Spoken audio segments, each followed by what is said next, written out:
Oui.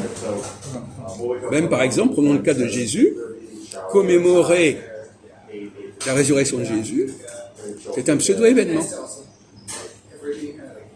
Parce qu'il n'est pas en train de il ne se reproduit pas cet événement. On disait tout à l'heure au niveau scientifique, un événement scientifique, c'est un événement qui par lui-même se reproduit, sans qu'on ait voulu qu'il se reproduise, sans que les hommes aient voulu qu'il se reproduise. C'est intéressant parce qu'à un moment donné, les hommes interviennent dans le déroulement de l'histoire. C'est-à-dire qu'ils créent eux-mêmes une soi-disant des événements qui n'en sont même pas. Si on prend le cas de Jésus, effectivement, il y a peut-être une résurrection de Jésus, il y a peut-être une résurrection de Jésus, mais ça ne s'est pas reproduit. Et d'ailleurs, moi je dis, dans un exposé récemment, j'ai dit, il est mort trop jeune, Jésus. Il est mort trop jeune. Il est mort trop jeune pour prouver qu'il était capable, à différents moments, de se renouveler. Parce que l'histoire, elle est cyclique. Donc, si il fait des choses, par exemple, sa vie religieuse, elle s'est faite sur quelques années. Et oui, et pour la résurrection des morts, pour les gens qui meurent après 33 ans, ils ont le corps qu'ils avaient à 33 ans. Ils n'ont pas encore de regard, le vieux. Donc pour les gens qui meurent après 33 ans, ils retrouvent leur corps de 33 ans. Et ceux qui meurent avant, ils retrouvent leur corps qu'ils avaient à la... Non mais quelqu'un qui a un certain... L'importance du respect des gens âgés, c'est qu'ils ont eu le temps de prouver à travers leur vie, qu'ils avaient un vrai potentiel. Et que ces potentiels, ils l'ont réinvesti à plusieurs moments, à plusieurs reprises. Mais quelqu'un qui est mort jeune, il peut pas le prouver, ça. Parce qu'il n'a pas eu le temps de prouver qu'il pouvait refaire les choses à plusieurs moments, dans différentes circonstances. C'est ce que... c'est ce qu'un psychiatre néolibéral, Boris Cyrulnik, appelle la résilience. Oui, je connais bien la résilience, mais... La résilience, c'est ça, c'est à plusieurs reprises, on prouve quelque chose. Bon, d'accord, alors d'accord, dans ce sens-là, oui. La résilience, c'est de la psychologie. Oui, enfin, je ne sais pas si Cyrulnik serait d'accord avec cette définition, mais cette utilisation de son propre terme, mais c'est simplement la capacité de se ressourcer, de se renouveler et de refaire des choses de la même dimension que ce qu'on a fait 20 ans ou 30 ans plus tôt. C'est la capacité de repartir, disons, à zéro, et puis oui, c'est ça. De renaître, etc. Bon, quand on est mort trop jeune, on ne peut pas prouver ça. Bon. Et inversement, quelqu'un qui n'a fait des choses que quand il avait 20 ans et qui après n'a plus rien foutu, il y a quelque chose qui ne va pas.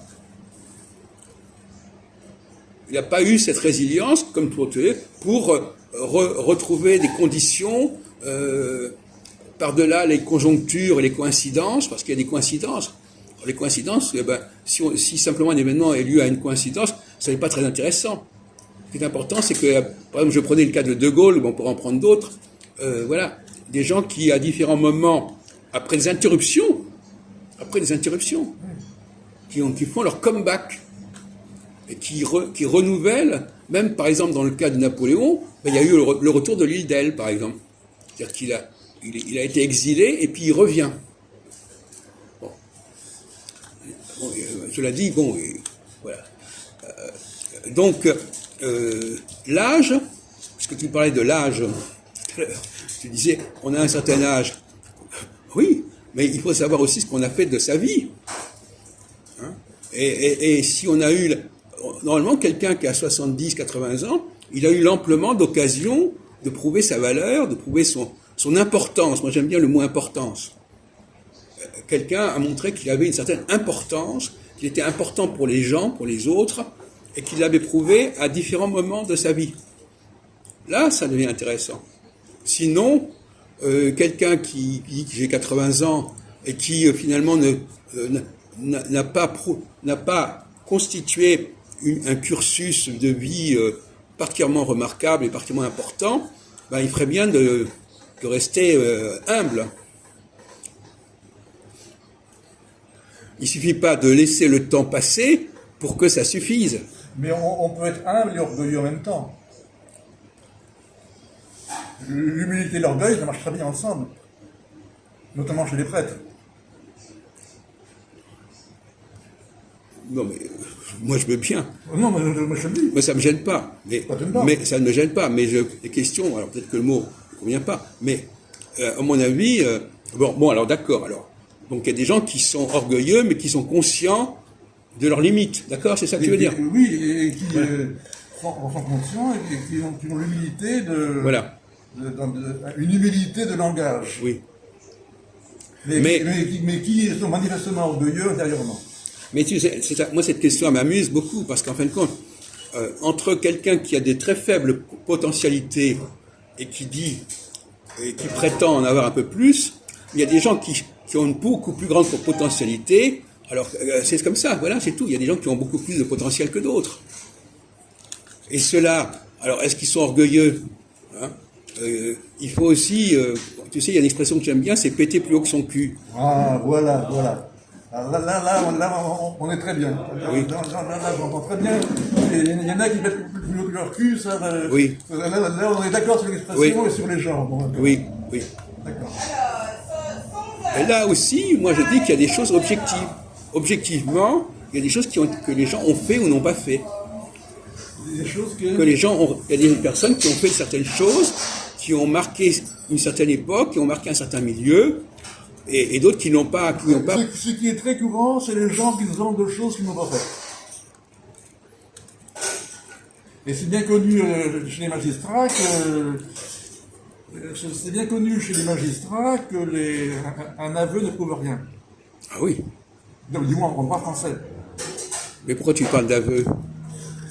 Non, mais je veux dire, c'est des... Si les gens ont fait des choses, c'est quelque chose qui est connu généralement du public. C'est pas une question. Quand on fait des choses, c'est pas une question subjective.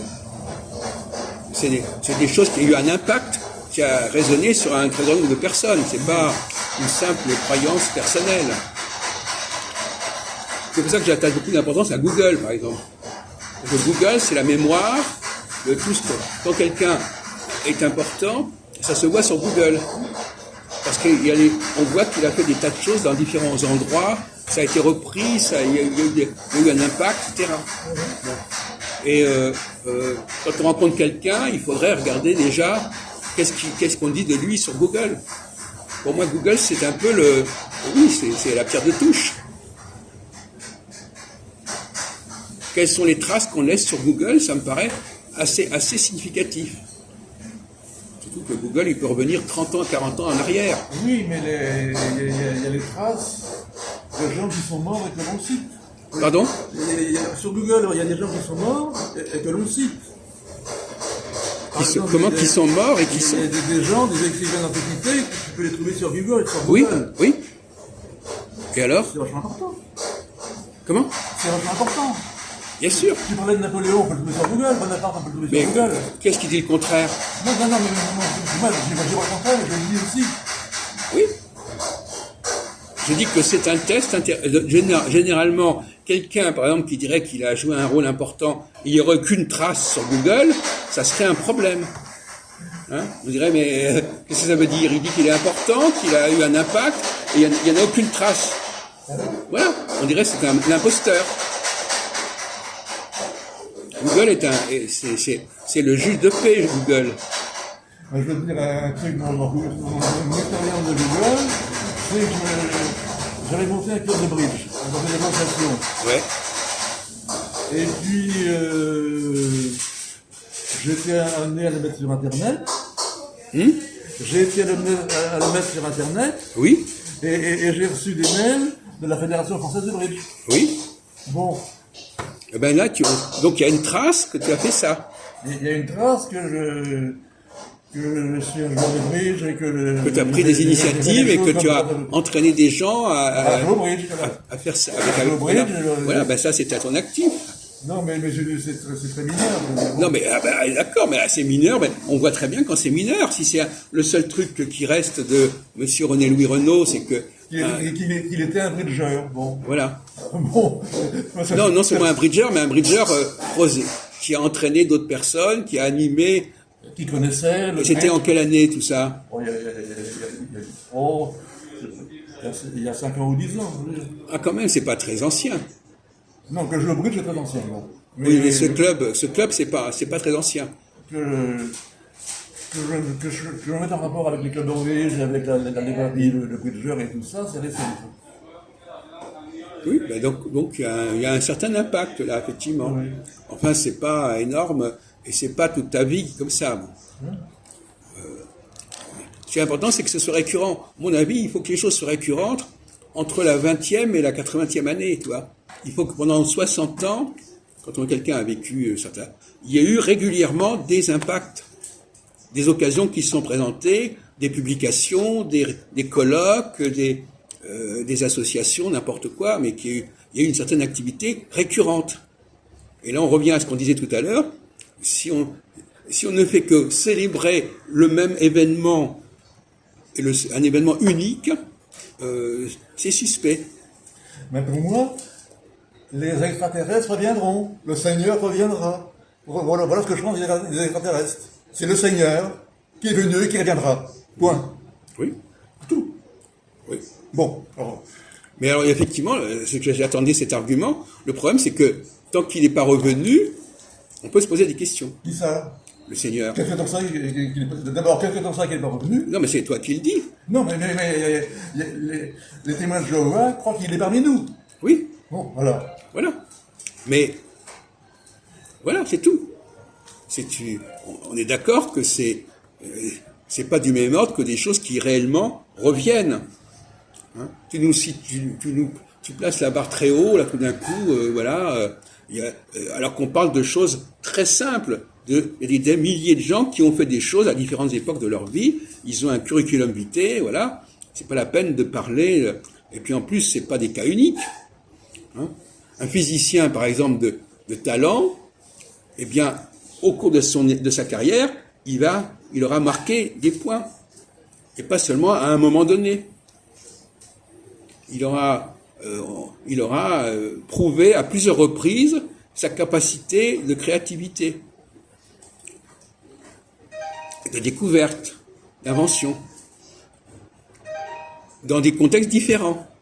Parce que si simplement se plagier et se répéter, ça n'est pas concluant. Quelqu'un qui ne fait que se répéter, c'est pas concluant. Il faut qu'il ait progressé, qu'il ait fait avancer. C'est ça, je veux dire, on peut plagier. Voilà. C'est le principe des canulars, je veux dire.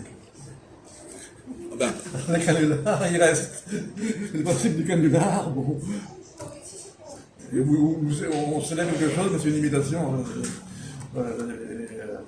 L'histoire des canulars est. On peut, oui, alors, mais à ce moment-là, de toute façon, je répète encore une fois, la célébration, c'est suspect pour moi, la célébration. Je sais. Parce que c'est suspect. Oui. Parce que normalement, normalement, un événement réel, il va se reproduire de lui-même. Pas besoin de le célébrer ou de l'invoquer. Oui. Voilà.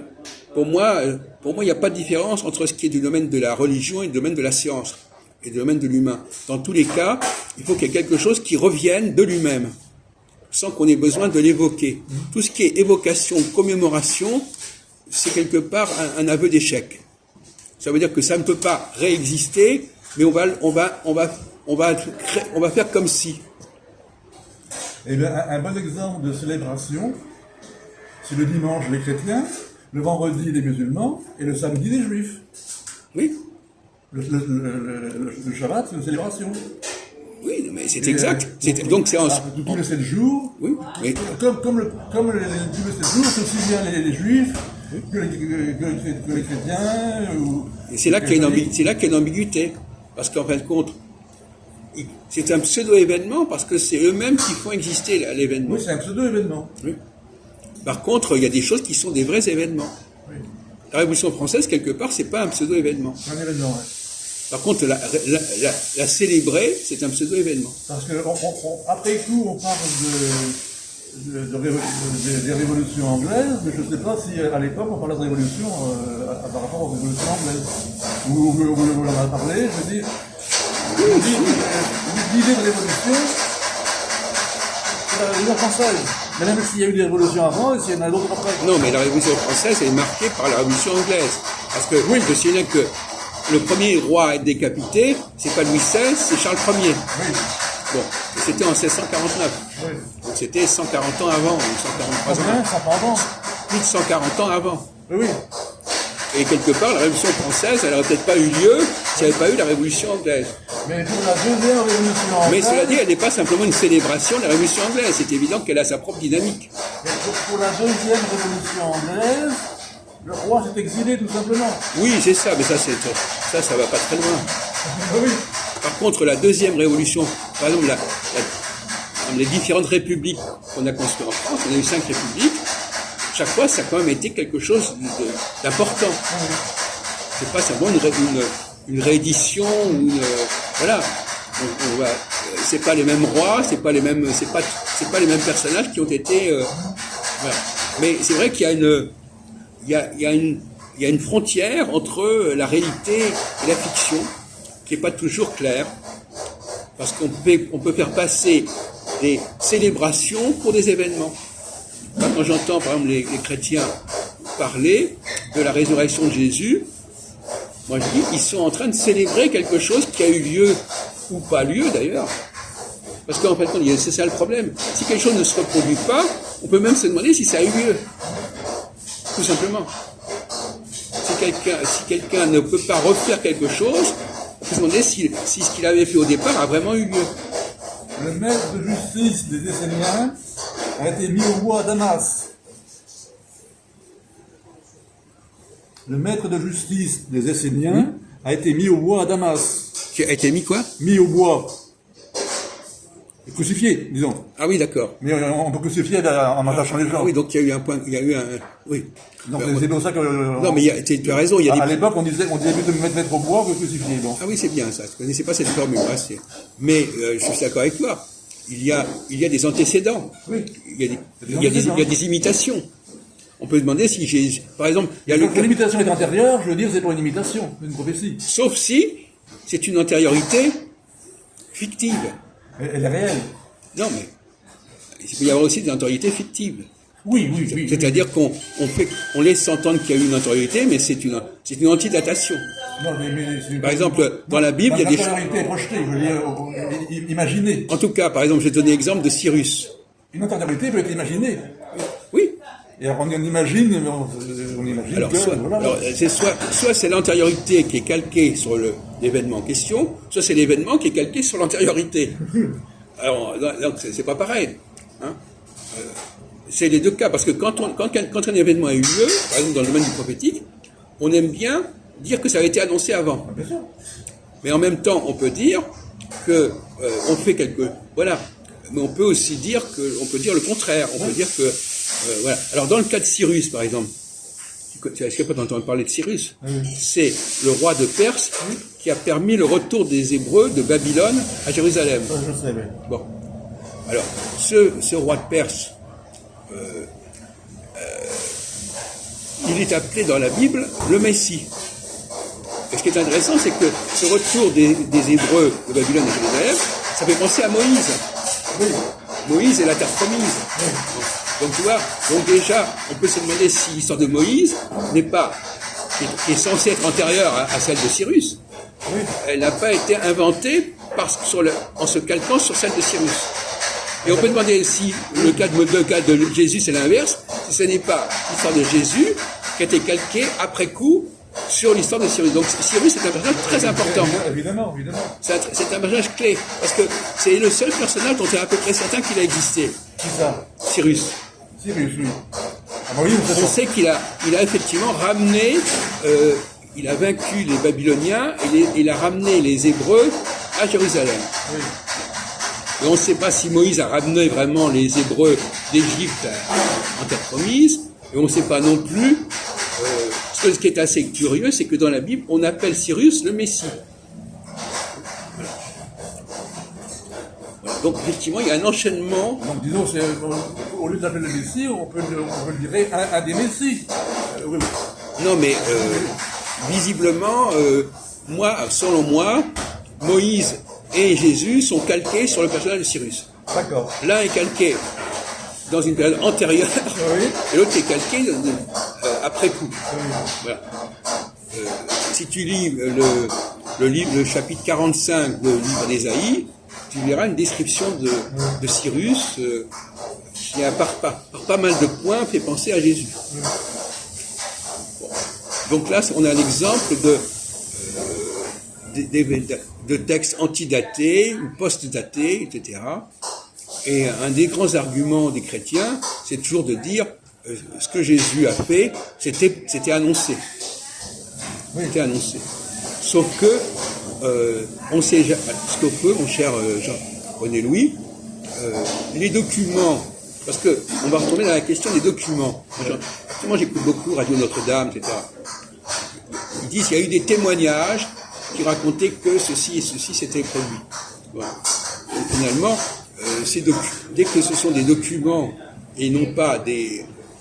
Ma position, c'est que normalement, ce qui a eu lieu doit encore avoir lieu. C'est-à-dire que... Oui, un peu différent, oui. Je veux dire que... la question, c'est une question que j'ai posée dans mes discussions. Est-ce qu'il est plus heureux de partir du passé pour comprendre le présent ou de partir du présent pour comprendre le passé? Est-ce qu'il est plus... Ah oui, les deux. Sauf que le passé dépend de quelques documents qui nous sont parvenus. Et il est mal connu. Voilà. Donc, est-ce que ce passé, avec ces documents qui sont là, qui se sont transmis, est-ce que ça nous suffit pour savoir si quelque chose a vraiment eu lieu? En revanche, si je vois des choses qui ont lieu ici et maintenant, je vois que ça a eu lieu. Oui. Et après, je peux demander s'il n'y a pas eu des choses avant qui préparaient ça. Oui. Bon, voilà. Prenons le cas de la Shoah, par exemple. Oui. La Shoah, ça nous parle des Juifs. Oui. Mais pas des Juifs d'il y a 3000 ans. Non. Des Juifs du XXe siècle. Oui. C'est quand même plus intéressant de partir. Le cas des Juifs est intéressant parce que il leur arrive des choses qu'on peut observer aujourd'hui. Oui. Et c'est pas uniquement dans les bouquins. C'est pas uniquement dans les livres qui rapportent ceci. On pourrait imaginer, par exemple, qu'on parle des Hébreux et qu'aujourd'hui, ils aient disparu. Mais ce qui s'est passé avec Esther... Avec quoi? Le livre d'Esther. Oui, Esther, oui. Horrible. C'est un avant-goût de la Shoah. Oui, avec Aman, tout ça, oui. Oui. Mais ce qui est intéressant, c'est que c'est peut-être un avant-goût de la Shoah, mais la Shoah, elle a bel et bien existé. Oui. Voilà. Alors ce qu'on raconte sur Esther, on peut ne pas y croire trop.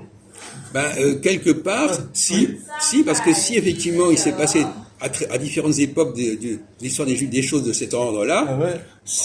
ça semble valider l'histoire d'Esther.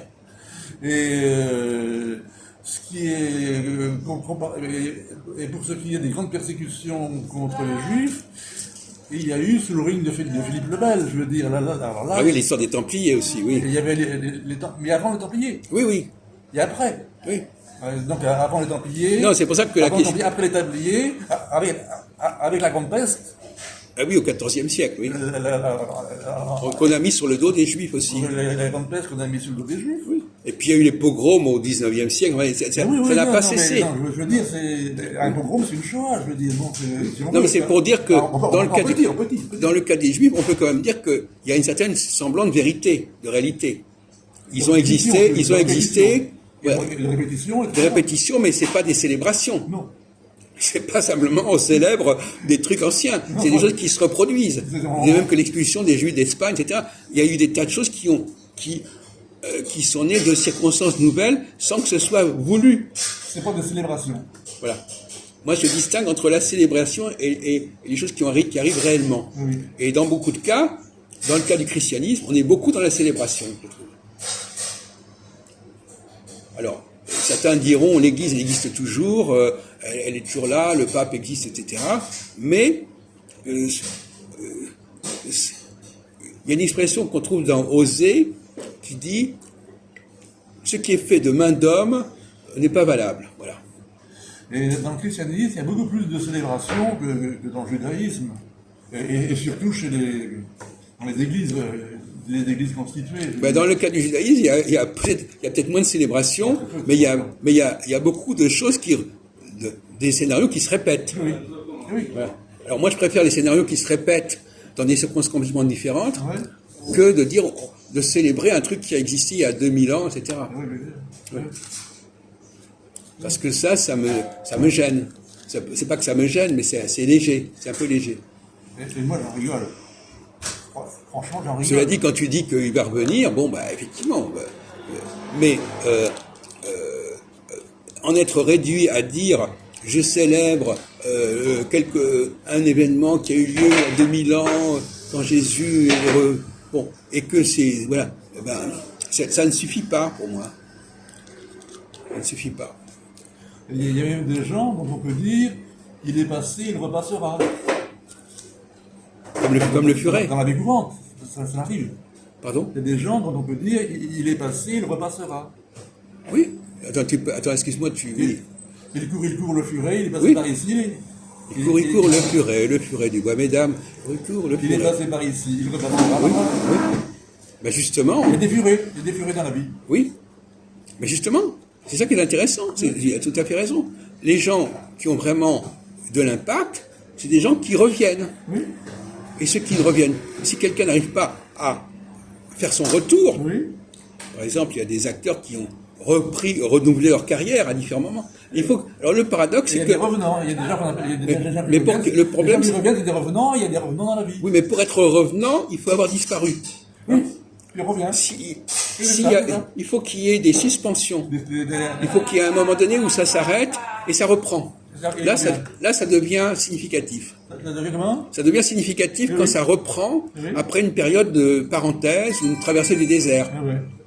Mais si quelqu'un est resté en place indéfiniment et que, non, il faut qu'il ait remonté. Il faut qu'il soit revenu qu'il soit revenu au même niveau. Autrement, c'est pour ça qu'il faut dire, on va célébrer un événement de sa vie qui s'est jamais reproduit, même sous une forme différente. Il n'a jamais réussi. C'est aussi la fameuse qu'on appelle au rugby. Il n'a pas transformé son essai. Il n'a pas prouvé qu'il pouvait le faire encore dans d'autres circonstances et qu'il pouvait échapper au fait simplement de la répétition. Et ce qui nous arrive, je reviens à Macron, ce qui nous arrive maintenant avec Macron, c'est une fin de règne. La fin de règne a commencé.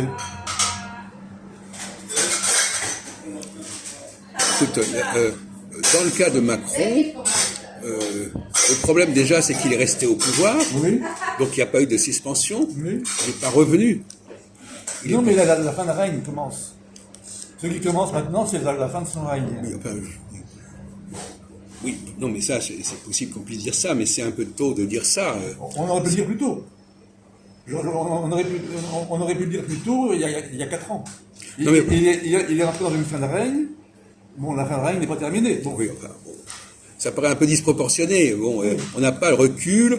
En plus, lui-même, il est quand même assez jeune. Bon, enfin, Non, mais on n'a pas le recul, mais on a les connaissances politiques.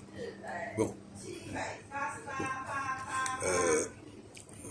Dans le cas de Mitterrand, par exemple, il a eu différents moments dans sa vie.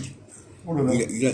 Il n'y a pas eu qu'un seul truc, il y a eu d'autres trucs. Il y a eu des moments, et puis il s'est effondré, puis il est parti. Voilà, il a commencé sa carrière assez jeune finalement, hein. Et puis il est revenu, il a créé le Parti socialiste, et puis après, voilà. Bon, les gens qui sont capables de reproduire des événements dans d'autres circonstances, ça m'impressionne, moi. Beaucoup plus que quand on célèbre un événement qui a eu lieu et puis après il n'y a plus rien eu. Il a créé l'Union démocratique et socialiste de la résistance, avec Pleven, ils étaient deux. Oui. Bon, Pleven. C'était à ce titre-là qu'il est passé au PS en fait, oui. Alors, et puis après, le DSR a disparu. où ce qui en restait a fusionné avec le Parti socialiste. Oui, Mais ça s'est fait progressivement, je veux dire. Bon. oui. Donc, si tu veux Mais aussi, il a été ministre de l'Intérieur pendant la guerre d'Algérie. Enfin, il y a des tas de trucs qu'il a fait. Ou la justice. La justice, ouais. Ministre de la justice. Il a joué, il a eu des Il a éclipses. été ministre de la Justice, lui a valu la haine des anarchistes. D'accord. Non, là, il a reçu la haine des anarchistes. Oui. Donc, c'est pas. C'est un peu le problème du phénix, si tu veux. C'est le phénix Ouais. qui renaît de ses cendres et puis qui reprend à différents moments jusqu'à sa mort. Pour moi, une vie, ça doit se réaffirmer tout au long d'une vie. Voilà. Moi, j'ai discuté avec ma sœur l'autre jour. Elle me disait, moi, je suis très content d'avoir passé l'internat. C'est elle reste dans cette idée là. Elle a dit, c'est difficile de faire l'internat en médecine, etc. Il l'a eu, il l'a pas eu. Elle l'a eu. Ah ben, merci. Oui, mais après elle s'accroche à ça. Après, elle n'a rien foutu de très intéressant. Ah oui. Voilà. Donc, quelqu'un qui dit, voilà, quand j'avais 22 ans, j'ai fait un truc très intéressant. Et puis, après, j'ai stagné. Je me suis pas fait remarquer. Je me suis pas fait remarquer. Alors justement, tiens, c'est intéressant. C'est comme Ghassan, il est fait polytechnique.